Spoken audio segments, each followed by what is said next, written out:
today to give you an update on our salsa garden, and we're both not exactly green thumbs. Yeah, and we had some questions when we came out here to check on our salsa garden, and our gardening guru, Rebecca Coles, had the answer. We are proud parents. Our baby's growing. All of this growth here has happened over 3 weeks. And I'm surprised it got this big so quickly. It grew so fast. I know. But we've been, it's been getting some great sunlight. How do we know when everything's done? Like, where's our peppers? Where's our stuff? You got to be patient. You got to sit back and wait for everything to take off. Actually, the herbs are going to be ready to harvest in just a couple of weeks. You can start snipping them away. They actually branch out and will get bushier. But with the peppers and the tomatoes, unfortunately, we're going to have to wait anywhere from 60 to 90 days before we can start harvesting the goods. Is that a little tomato I don't. starting? Is that how they start? I think. Maybe. Or is that a flower? It might just be a flower. We might need to ask somebody. This guy is struggling. Oh no, not We're the gonna jalapeno. have to nurture and love this guy.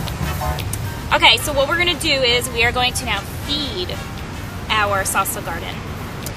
So we are gonna use this Miracle Grow all-purpose plant food, and you mix a third of this cap with water. So we put a third of the cap in this can and this can.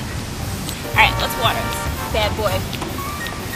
Watering is really critical, and it's so hard in a pot because we can have some really hot days and then some really rainy, wet days. So how do you know?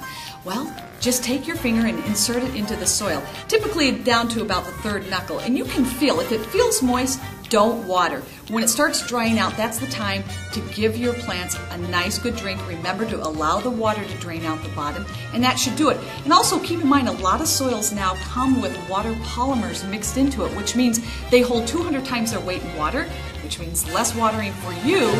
Now hopefully we're not drowning it. But she said to make sure it goes all the way through, because we're only watering it once a week. You know how grandparents force feed their kids? Yes. That could be what we're doing right now. Ooh. People are intimidated because they think they're going to kill their plants. And the number one reason plants die is because they kill them with kindness. Too much water, too much food. I always say, neglect with respect. So surprisingly, we're actually doing very well as first-time gardeners, and we're using the tips that Rebecca gave us. And if you have your own tips, post them below, and we're going to keep you updated on our salsa garden. It's about in Vince's salsa garden. Yeah, And you have to say it like salsa, salsa, salsa, salsa.